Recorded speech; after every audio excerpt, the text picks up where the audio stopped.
In this video, we'll be taking a closer look at various administrative issues so you'll know the do's and don'ts when it comes to being a census worker and what to do when different issues arise. Let's start by talking about general deportment. General deportment for census workers will be in accordance with the dress code for employees of the Statistical Institute of Jamaica.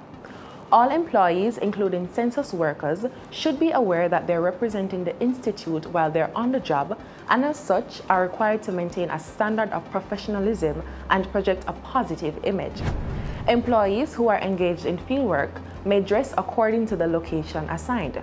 However, on office days, field staff is encouraged to observe the office dress code. Additionally, staff members are expected to be well-groomed and observe the highest standard of personal hygiene. In particular, the following guidelines should be observed. Garments should avoid exposure of the main sections of the body, including the back, chest, stomach, bottom, and thighs. Pants or jeans must be appropriately sized, fitted, and worn at the waist, and be free of slits or holes. Obscene, transparent, or suggestive clothing should not be worn. Hair should be well groomed. Please note that gaudy hairstyles are unacceptable. Hands should be clean and nails kept at a reasonable length. Excessive or extravagant makeup, jewelry, and other adornments should be avoided.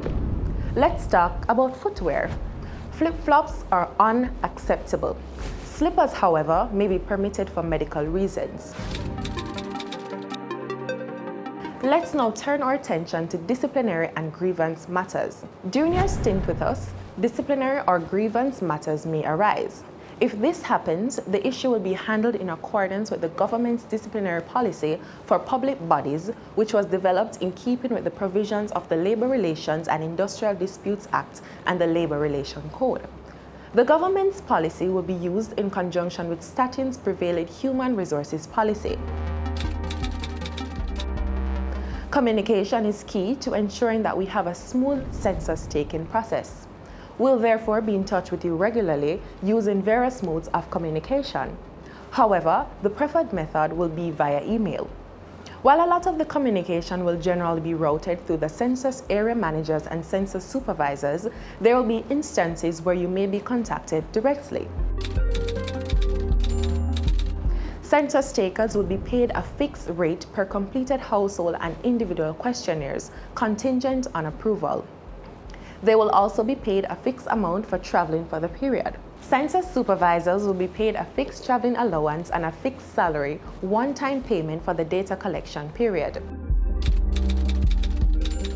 Census takers will be paid fortnightly for the duration of the data collection period. However, it should be noted that payment is not automatic following the submission of completed questionnaires. Payment will be contingent upon the reviewed questionnaires and the approved questionnaires for payment. Fortnightly payment cycle will be facilitated to ensure that census takers are paid at least once per month, contingent on the approval of completed questionnaires.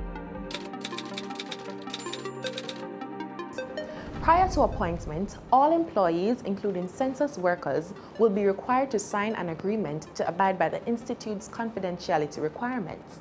This includes completing 2 copies of the Official Secrets Act Declaration Form of Oath.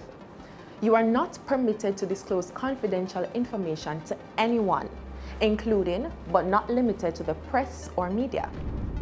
Confidential information includes but is not limited to data collected from respondents or information about any respondents and the institute that they become aware of during the execution of their duties or while employed to the institute.